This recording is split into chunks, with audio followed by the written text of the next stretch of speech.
فشل الاستفتاء الذي دعا إليه رئيس الوزراء المجري فيكتور أوربان في بلاده بخصوص استقبال المهاجرين وفق الحصص التي يفرضها الاتحاد الأوروبي على بلدانه، وذلك لعدم جمع النصاب الكافي من الناخبين.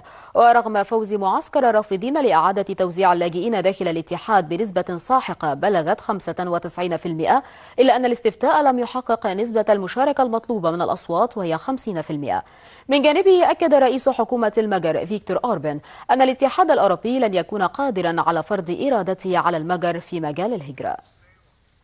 لعدم جمع النصاب الكافي من الناخبين، فشل الاستفتاء الذي دعا إليه رئيس الوزراء المجري فيكتور أوربان في بلاده بخصوص استقبال المهاجرين وفق الحصص التي يفرضها الاتحاد الأوروبي على بلدانه. ورغم فوز معسكر الرافضين لإعادة توزيع اللاجئين داخل الاتحاد بنسبة ساحقة بلغت 95%، إلا أن الاستفتاء لم يحقق نسبة المشاركة المطلوبة من الأصوات وهي 50%، ما يفقده الشرعية. وحسب الإحصاء الأولي الذي أعلنه رئيس حزب فادس الذي ينتمي إليه أوربان، فقد بلغت نسبة المشاركة 45%، علما بأن المعارضة كانت دعت إلى مقاطعة الاستفتاء.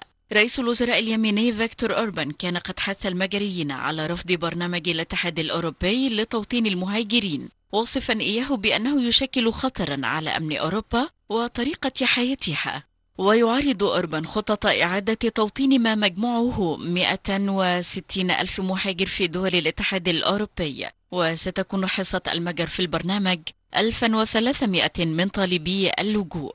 وباتت المجر خلال السنة الأخيرة بلد مرور للمهاجرين القادمين عبر غربي البلقان باتجاه ألمانيا أو بلدان أخرى في الاتحاد الأوروبي. وفي محاولة للحد من تدفق المهاجرين أغلقت المجر حدودها مع صربيا وكرواتيا. ولقي هذا الإجراء الذي بدا شعبيا في المجر لقي انتقادات كبيرة من جماعات حقوق الإنسان التي هاجمت الحكومة المجرية واتهمتها بإذكاء مشاعر الخوف ورهاب الأجانب وسوء معاملة اللاجئين على حدودها. مع انتهاء التصويت، أظهر استفتاء لأصوات المقترعين أجراه أحد مراكز الأبحاث أن نحو 3.2 مليون مقترع رفضوا الخطط الأوروبية لتوزيع اللاجئين، مقابل 168 ألفا صوتوا لقبولها.